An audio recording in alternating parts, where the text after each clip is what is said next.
Today we are going to start the inverse function. In the earlier classes, we have discussed about functions, the types of functions, compositions function, and now today we are going to study about the inverse function. Here I have written the definition of inverse function. If such that a tends to b be a function and there exists another function g such that b tends to a. इसको यहाँ देखने की बात है. F such that a tends to b be a function. कोई भी function यहाँ defined है f a से b में, और यहाँ दूसरा फंक्शन एक g ऐसा एग्जिस्ट करता हो कि b tends to a. f a से b में है और g b से a में, जस्ट उसका रिवर्स है. यदि हो ऐसा एग्जिस्ट करता हो और उसमें भी कंडीशन है कि such that gof is equal to I A, मतलब composition function of f and g is called gof. तो gof is equal to I A हो and fog is equal to I B. I A मतलब समझ रहे हो ना, यहाँ I A, I for identity and A for set, मतलब identity function on set A, and I B for identity function on set B.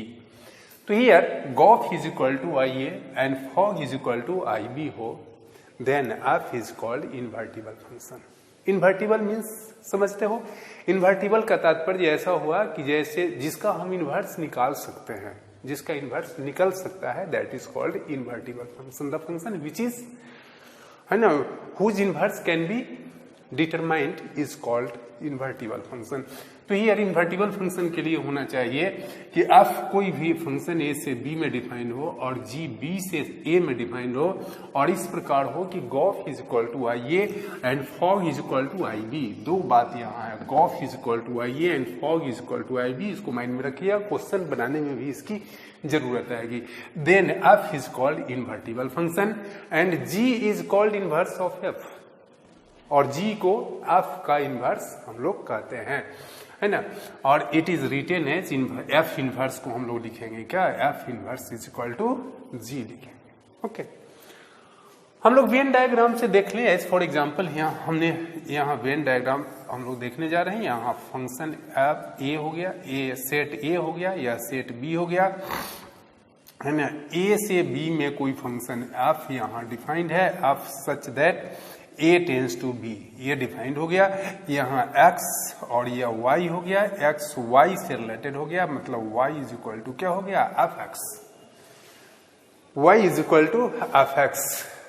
f is a function from a to b, it is defined. यदि if it is defined and another function g ऐसा exist करता हो, यहाँ पे हम g ले लेते हैं, तो ये फंक्शन यदि हम g ले लेते हैं, मतलब b to a हमने ले लिया, b से a में, तो यहाँ पे y, b में कौन सा एलिमेंट है, तो y है, और इसमें x है, तो y किससे रिलेटेड हो जाएगा, x से रिलेटेड हो जाएगा. इट मीन्स y और x किसके इक्वल हो जाएगा, f इनवर्स y के हो जाएगा. और ये फंक्शन आपका g हो गया, g such that b tends to a हो गया. This is called inverse function. Okay, अब इसमें आपको, है ना, a से b में यह function x is related to y और here y is related to x, just उसका इनवर्स, है ना, उल्टा हो गया. और x को हम लोग f इनवर्स y कहेंगे. इसको यहां समझ लीजिए थोड़ा सा. y इज इक्वल टू क्या होता है, f(x) is equal to y होता है, f(x) is equal to y, तो x इज इक्वल टू क्या हो जाएगा, f इनवर्स y. नहीं, f(x) इज इक्वल टू यदि y है तो x इज इक्वल टू क्या हो जाएगा, f इनवर्स y. तो here y is associated with x, it means x is equal to f inverse y. तो x ही आपका क्या हो गया, f इनवर्स y हो गया, और ये फंक्शन g डिफाइंड हो गया b से a में. अब आप यहाँ नोट में यह बात लिख सकते हैं, फर्स्ट में यहाँ नोट में आप लिख लीजिए, है ना, कि देखिए Gauff is equal to I ए है और g किसके इक्वल है, g f इनवर्स के इक्वल है. तो यहाँ यह g के जगह यदि आप f इनवर्स डाल देते हैं तो एफ इनवर्स ऑफ एफ इसमें डालिए, F inverse of F is equal to क्या हो जाएगा, आई ए हो जाएगा। F inverse of F is equal to I A, और यहाँ है ना इसमें यदि आप डालते हैं जी का value fog is equal to I B है, तो एफ ऑफ यहाँ जी का वैल्यू इनवर्स डाल देंगे, तो F of F inverse is equal to I B, B suffix में है और ए भी सफिक्स में है, इसको माइंड में रखिएगा। तो ये है ना F inverse of F is equal to I A हो गया, और F of F inverse is equal to I B, ये क्वेश्चन बनाने में भी मदद मिलेगी। ओके, तो इसको माइंड में सेट कर लीजिए, ये आपका इनवर्स फंक्शन हो गया। जस्ट इसका रिवर्स यहां हमने बता दिया, F X is equal to Y then X is equal to F inverse Y. यहां पे हम लोग अब कुछ क्वेश्चन देखने जा रहे हैं, एग्जाम्पल हम लोग देख लेते हैं।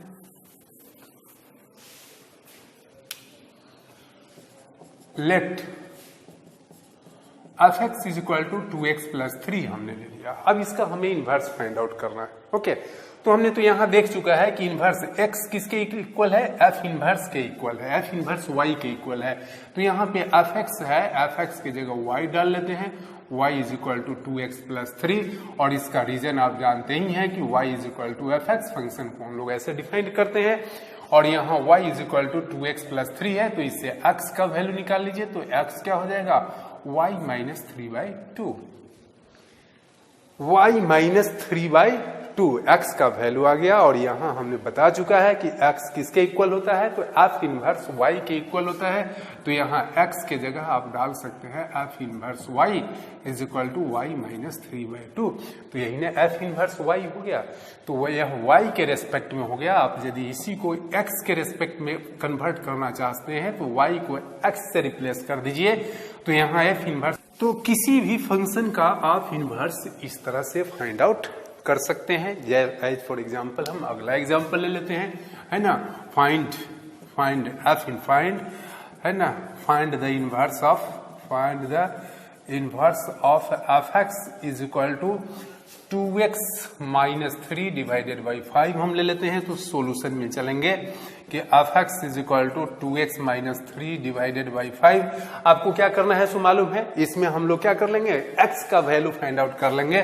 तो यहाँ पे एफ एक्स है, एफ एक्स किसके इक्वल हो जाएगा, y के, तो y is equal to 2x minus 3 by 5 implies that 5y is equal to 2x minus 3 implies that x is equal to क्या हो जाएगा, 5y plus 3 divided by 2।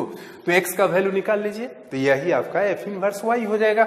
It means it can be written as f inverse y is equal to 5y plus 3 divided by 2। Therefore आप लिख सकते हैं कि f inverse x is equal to 5x plus 3 and divided by 2, 5x plus 3 divided by 2। तो इस प्रकार कोई भी फंक्शन रहेगा उससे आप x का वैल्यू यदि आप फाइंड आउट कर लेते हैं तो वही उसका आपका इनवर्स निकल जाएगा, है ना। अब इसका हम लोग कुछ प्रॉपर्टी देखेंगे, some important properties, some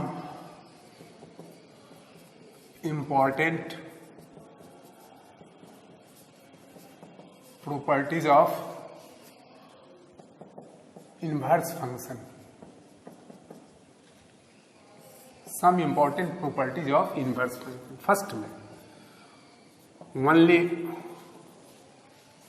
one onto function is only one onto function is invertible,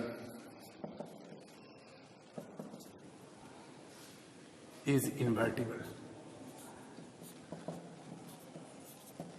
only one onto function is invertible. सबसे पहले आपको यह जानना पड़ेगा कि only one onto function invertible क्यों है, इसको हम लोग थोड़ा सा समझ लेते हैं। यहाँ पे जस्ट लाइक हम लोग ले लेते हैं, यहाँ पे यहाँ रफ में मैं बता दे रहा हूं कि यदि मेनी वन फंक्शन यदि हम ले लेते हैं तो 1 2, और यहाँ यदि हम a ले लेते हैं तो 1a से एसोसिएट हो गया, 2a से एसोसिएट हो गया। तो ये यदि इसी को यह a से b में फंक्शन हो गया, और यदि b से a में फंक्शन यदि आप करेंगे तब तो क्या हो जाएगा बताइए, a आपका 2 एलिमेंट से एसोसिएट हो जाएगा, है ना। तो क्या ये फंक्शन डिफाइंड होगा, नहीं होगा। फंक्शन डिफाइंड होने के लिए क्या होना चाहिए, every element of set a, domain के हर एलिमेंट का यूनिक एलिमेंट सेट b में एग्जिस्ट करना चाहिए, मतलब एसोसिएट होना चाहिए, लेकिन यहां तो ए का एक ही एलिमेंट का दो इमेज आ गया, इसलिए फंक्शन डिफाइंड नहीं है। इट मीन्स मेनी वन होगा तो डिफाइंड नहीं होगा, इनवर्स निकल ही नहीं सकता है। ओके, और दूसरा देखेंगे कि यदि इनटू फंक्शन आप ले लेते हैं, जैसे यहाँ 1 2 ले लिया, ए बी सी ले लिया, ए 1 ए से मिल गया, 2 बी से मिल गया, तो अब इसका यदि आप इनवर्स निकालेंगे, यह ए और बी हो गया, इनवर्स यदि आप इसका निकालते हैं बी टू ए में, तो ए बी सी हो गया, यहाँ 1 2 A1 से मिला, B2 से मिला, C तो एक एक्स्ट्रा एलिमेंट बच गया, इसलिए यह फंक्शन डिफाइंड नहीं होगा। तो आपका इनटू फंक्शन भी क्या होगा बताइए, इन्वर्टिबल नहीं होगा, और मेनी वन फंक्शन भी इन्वर्टिबल नहीं होगा। तब कौन सा फंक्शन इन्वर्टिबल होगा, तो only 1 1 onto function invertible होगा। इसका सिंपल सा एग्जांपल मैं ले लेता हूं, यहाँ ए बी ले लिया, 1 2 ले लिया, A1 से मिल गया, B2 से मिल गया, तो इसका यदि इनवर्स निकालेंगे तो क्या हो जाएगा, 1 ए से मिलेगा, 2 बी से मिल जाएगा, है ना। तो ये फंक्शन डिफाइन होगा। तो यह हम कहते हैं कि ओनली 1 1 ऑन टू फंक्शन ही क्या होता है, इन्वर्टिबल होता है। तो यदि आपको प्रूफ करना हो कि proof that it is invertible function, तो सबसे पहले आपको प्रूफ कर देना पड़ेगा कि 1 1 ऑन टू होना चाहिए, तभी आप उसका इन्वर्स निकाल सकते हैं। अगला हम देखते हैं कि if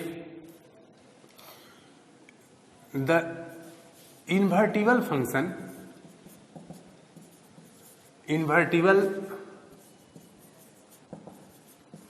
function has unique inverse. यदि कोई भी इन्वर्टिबल फंक्शन है तो उसका इन्वर्स यूनिक इन्वर्स। कोई भी यदि इन्वर्टिबल फंक्शन है तो उसका इन्वर्स यूनिक होगा, एक से ज्यादा नहीं हो सकता है।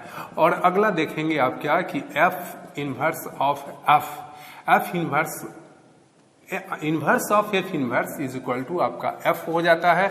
और यह देख लेंगे कि गॉफ का whole inverse is equal to क्या हो जाएगा, F inverse of G inverse हो जाता है। इसको हम लोग, ये आप अलजेब्रा में भी पढ़े होइएगा, इसको हम लोग रिवर्सल रूल कहते हैं, ये रिवर्स हो जाता है ना। रिवर्सल रूल मतलब ये आप अलजेब्रा में पढ़े होइएगा, मैट्रिसेस में पढ़े होइएगा कि ए बी का होल ट्रांसपोज पढ़े होइएगा कि ए बी का whole dash is equal to क्या होता है, B dash into A dash, converse हो जाता है। तो वही उसी प्रकार यहाँ गॉफ का होल इन्वर्स रहेगा तो एफ इन्वर्स ऑफ क्या हो जाएगा, जी इन्वर्स हो जाएगा। तो इसको आप लोग माइंड में रखेंगे, है ना, इस प्रॉपर्टी को, और है ना इसको रखेंगे और क्वेश्चन बनाएंगे। इसका प्रूफ भी होता है और इसका प्रूफ भी होता है, इसका एग्जामिनेशन में, है ना, देखिएगा, अपने से यदि कर लीजिएगा तो ठीक है, अदरवाइज इसको मैं बता दूंगा, है ना।